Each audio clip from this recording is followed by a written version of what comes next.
Perkenalkan, kami dari kelompok 3 dengan materi Generasi Solutif menangani pelanggaran hak dan pengingkaran kewajiban. Nah teman-teman, kita lagi di mana nih? Kita lagi di Sembabu.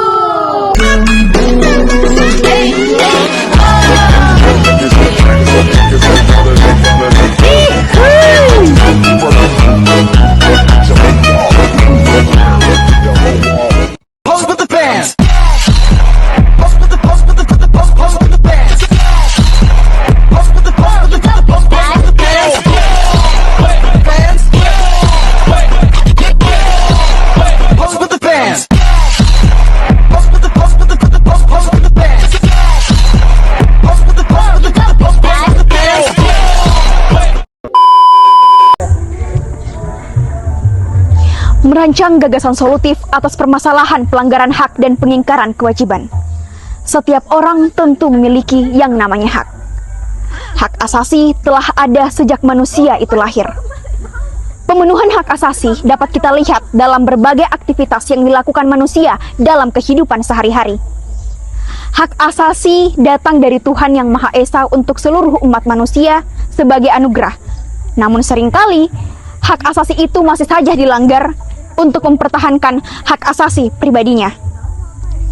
Hak asasi manusia yang berarti hak pokok atau hak dasar sebagai anugerah dari Tuhan Yang Maha Esa, bersifat universal dan abadi, di mana hak asasi ini itu tentu harus dilindungi dan dijunjung tinggi oleh hukum, pemerintah, negara, dan setiap orang.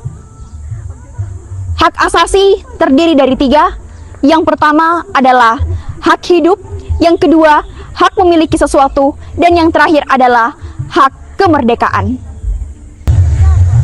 Adapun macam-macam dari hak asasi manusia sendiri, yang pertama adalah hak asasi pribadi. Contohnya, hak kemerdekaan memeluk agama, hak kebebasan berpendapat, hak menyatakan pendapat, hak kebebasan berorganisasi, dan hak dalam beribadah. Yang kedua, hak asasi ekonomi. Contohnya adalah hak dalam memiliki sesuatu, hak dalam melakukan penjualan atau pembelian, dan yang terakhir adalah hak dalam pengadaan kontrak dan perjanjian. Yang ketiga adalah hak asasi persamaan hukum.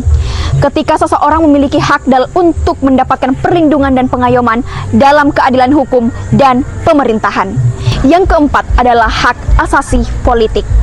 Ketika kita memiliki hak untuk memilih dan dipilih dalam pemilu, serta memiliki hak dalam mendirikan partai, dan memiliki hak dalam melakukan petisi dan kritik. Yang kelima adalah hak asasi sosial dan budaya.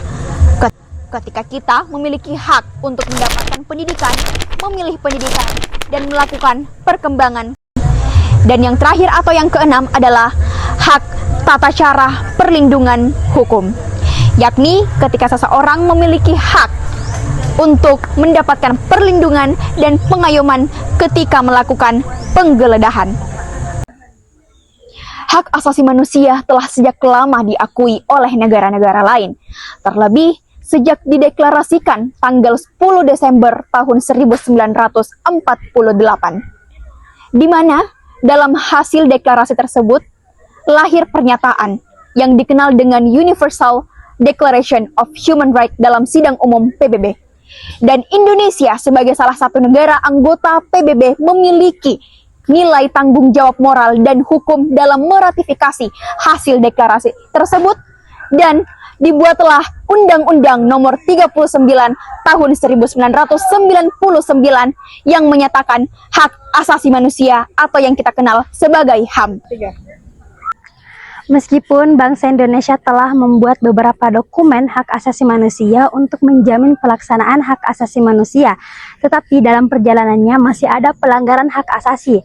Nah, pelanggaran hak asasi manusia di Indonesia terjadi karena makin meningkatnya individualistik, materialistik, dan teknis. Bangsa Indonesia pun telah berusaha melakukan upaya penegakan hak asasi manusia, tetapi banyak hambatan dan tantangan dalam penegakan hak asasi manusia itu. Hambatan dan tantangan penegakan hak asasi manusia adalah masalah ketertiban, keamanan nasional, dan kurangnya kesadaran hak asasi manusia, dan minimnya perangkat hukum dan perundang-undangan. Namun secara umum hambatan dan tantangan dikelompokkan menjadi 3, yaitu ideologis, ekonomis, dan teknis. Jadi yang pertama itu hambatan dan tantangan secara ideologis, artinya bahwa perbedaan sosial dan liberalis membuat perbedaan yang tajam dalam memandang hak asasi manusia. Pandangan ideologi liberal lebih mengutamakan penghormatan terhadap hak pribadi, sipil, dan politik. Sementara itu pandangan ideologis lebih mengutamakan peran negara dan masyarakat. Yang kedua, hambatan dan tantangan secara ekonomis, artinya penegakan hak asasi manusia memiliki hubungan dengan ekonomi masyarakat. Makin tinggi ekonomi masyarakat, maka makin tinggi pula upaya penegakan hak asasi manusia. Yang ketiga, hambatan dan tantangan secara teknis, artinya penegakan hak asasi manusia secara teknis belum diratifikasinya berbagai instrumen hak asasi manusia internasional. Dengan banyaknya hambatan dan tantangan dalam penegakan hak asasi manusia, maka bangsa Indonesia berupaya keras untuk melakukan proses penegakan hak asasi manusia. Usaha penegakan hak asasi manusia dilaksanakan berbagai unsur. Salah satu unsurnya adalah berpartisipasi masyarakat. Salah satu partisipasi masyarakat adalah golongan generasi muda atau warga negara untuk berkomitmen menegakkan hukum dan HAM. Yang pertama, generasi muda berkomitmen menegakkan hukum dan hak asasi manusia. Pemuda dianggap sebagai ujung tombak pembangunan menuju kemajuan Indonesia. Oleh karena itulah, peran pemuda sangatlah penting dalam menjalankan dan mempertahankan kemerdekaan.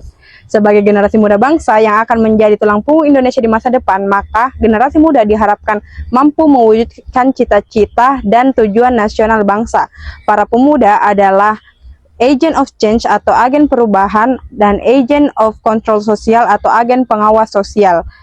Generasi muda adalah generasi dengan potensi terbesar dalam melakukan perubahan. Oleh karena itulah generasi muda disebut sebagai agent of change karena mampu membuat perubahan besar bagi negara, sehingga kesadaran akan pentingnya hak asasi manusia harus diingatkan lagi kepada generasi muda. Hal-hal yang harus dilakukan generasi muda dalam menjalankan peran pemuda dalam penegakan hak asasi manusia. Yang pertama, memanfaatkan media sosial dan video interaktif yang ada untuk berbagi informasi mengenai apa saja perilaku yang ada dalam pelanggaran hak asasi manusia. Yang kedua, melakukan advokasi kebijakan untuk membangun jejaring hak asasi manusia yang baik dan relevan. Yang ketiga atau yang terakhir yaitu mampu mengontrol dan membawa diri ke dalam semua situasi. Nah, maka dari itu generasi muda diharapkan dapat menjadi penyambung lidah masyarakat dan berada di barisan terdepan saat adanya ketidakadilan hak asasi manusia.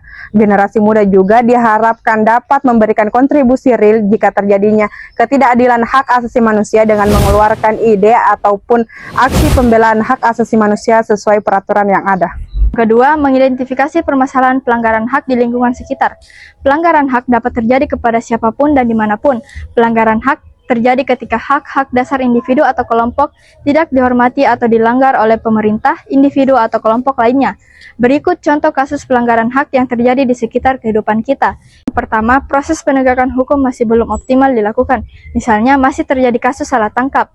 Perbedaan perlakuan oknum penegak hukum terhadap para pelanggar hukum dengan dasar kekayaan atau jabatan masih terjadi dan sebagainya. Yang kedua, tingkat kemiskinan dan angka pengangguran di negara kita masih cukup tinggi karena warga negara belum memadai dan tercukupinya lapangan pekerjaan dan penghidupan yang layak bagi warga negara. Yang ketiga, makin merebaknya kasus pelanggaran hak asasi manusia seperti kriminalisasi, kekerasan dalam rumah tangga, dan sebagainya. Yang keempat, masih terjadinya tindak kekerasan mengatasnamakan agama seperti penyerangan tempat peribadatan. Yang kelima, angka putus sekolah yang cukup tinggi mengindikasikan belum terlaksana secara sepenuhnya kesempatan mendapat pendidikan. Keenam, pelanggaran hak cipta seperti peredaran VCD atau DVD bajakan, perilaku plagiat dalam membuat sebuah karya, dan sebagainya. Yang ketujuh atau yang terakhir, tindakan kekerasan masih sering terjadi di berbagai daerah di Indonesia dan mengancam kehidupan sesama manusia. Ketiga, mengidentifikasi permasalahan pengingkaran kewajiban di lingkungan sekitar. Sebagai warga negara yang baik, kita memiliki beberapa kewajiban yang telah diatur oleh Undang-Undang Dasar Negara Republik Indonesia tahun 1945 dan perundang-undangan lainnya. Mematuhi kewajiban sebagai warga negara Indonesia merupakan hal yang penting untuk dilakukan demi kehidupan berbangsa dan bernegara Indonesia. Namun, seiring perjalanan bangsa Indonesia hingga saat ini, telah ditemukan adanya pengingkaran kewajiban oleh warga negara Indonesia. Adapun contoh pengingkaran kewajiban oleh warga negara Indonesia adalah: pertama, melanggar perundang-undangan, contohnya adalah melanggar peraturan hukum seperti pencurian dan perusakan harta benda lainnya. Dua, tidak berperan atau berpartisipasi dalam pembelaan negara. Ketiga, tidak menghormati hak asasi manusia, contohnya adalah bullying, perampokan. Yang keempat adalah tidak membayar pajak yang telah ditentukan oleh negara. Kelima, melakukan aksi terorisme yang merugikan warga negara lainnya. Yang keenam, melakukan kekerasan terhadap warga negara lain. Yang ketujuh, merusak lingkungan dan fasilitas yang telah disediakan oleh negara. Kedelapan, melakukan tindakan korupsi atau penyalahgunaan uang negara demi kepentingan pribadi atau golongan. 9. Tidak mau mengikuti pendidikan dasar usia anak sekolah, di mana pemerintah telah melakukan program wajib sekolah 12 tahun. Ke-10. Melakukan tindakan main hakim sendiri merupakan pengingkaran kewajiban warga negara. Contoh kasus pelanggaran hak. Yang pertama, cyberbullying. Cyberbullying atau perundungan dengan menggunakan teknologi digital merupakan perilaku agresif yang dilakukan oleh suatu kelompok atau individu dengan menggunakan media elektronik secara berulang-ulang dari waktu ke waktu. Perilaku cyberbullying dapat terjadi di media sosial, platform chatting, platform game online, dan ponsel. Nah, bullying atau di dalam Kamus Besar Bahasa Indonesia bisa juga disebut dengan perundungan. Nah, adapun contoh dari tindakan cyberbullying atau perundungan itu sendiri, yang pertama, menyebarkan kebohongan tentang seseorang di media sosial atau memosting foto yang memalukan atau menyakitkan. Kemudian yang kedua, mengirim pesan atau ancaman melalui platform chatting, menuliskan kata-kata pada kolom komentar di media sosial, dan memosting sesuatu yang menyakitkan atau memalukan. Kemudian yang ketiga, trolling atau pengiriman pesan yang menjengkelkan atau menyakitkan di jaring sosial, ruang obrolan, atau game online. Kemudian yang terakhir atau yang keempat ialah mengucilkan atau mengecualikan anak-anak dari game online, aktivitas, atau grup pertemanan itu sendiri. Kemudian contoh kedua yaitu diskriminasi. Diskriminasi atau discrimination menyangkut perilaku, khususnya perilaku negatif yang ditujukan kepada orang-orang karena keanggotaannya dalam suatu kelompok tertentu. Sesuai dengan karakteristik kelompoknya, diskriminasi dikenal dengan berbagai nama, yaitu yang pertama, seksisme atau diskriminasi jenis kelamin, yang kedua, rasisme atau diskriminasi ras, yang ketiga, diskriminasi pekerjaan, dan yang keempat adalah diskriminasi agama. Yang ketiga, intoleran dalam hidup beragama. Intoleran menurut Kamus Besar Bahasa Indonesia adalah tidak tenggang rasa dan intoleran. Nah, intoleran merupakan suatu pandangan atau pemahaman yang dimana mengabaikan nilai-nilai dasar dari intoleransi, yaitu dari perasaan empati dari seseorang atau kelompok lain yang berasal dari kelompok, golongan, atau latar belakang yang berbeda. Yang keempat adalah persekusi. Persekusi merupakan salah satu bentuk kejahatan kemanusiaan di mana persekusi merupakan perempasan secara sengaja terhadap hak-hak dasar manusia yang bertentangan dengan hukum internasional dengan alasan politik, negara, ras, etnik, dan gender. Nah, persekusi ini dapat diidentifikasi melalui apabila seseorang atau kelompok yang merasa dipersulit atau disakiti dan diburu secara sewenang-wenang.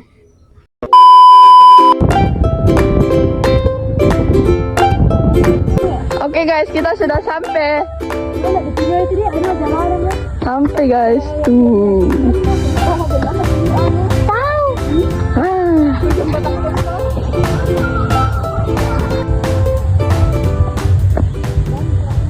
Satu, dua, tiga.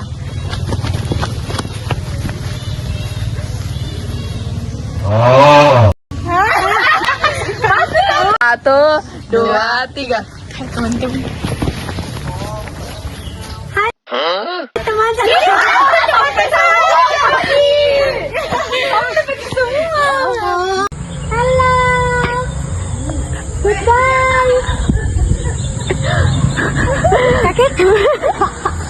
Kakek keturunan boleh kau ini. Dah dulu ini aja. Mulai bang. Ada orang lagi Mana guys. betul naik. Ada orang lagi tag, ada orang lagi ngedit gitu di situ. Kita di sini duduk-duduk guys. Soalnya kita catat perjalanan. Guys, kita lagi lihat Aul sedang tag. Ada di Kajang. Di Kajang. Mana Aul? Ini dia Aulnya. Dan itu yang di tempat sampah. Nah, kita sudah capek banget semuanya. Genera tidur.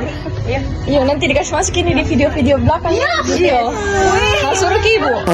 Nih guys, kita sudah capek. Woi, nanti kalau pulang video-video kan di jalan.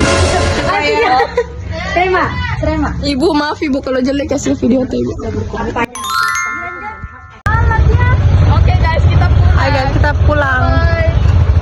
Waktunya kita pulang.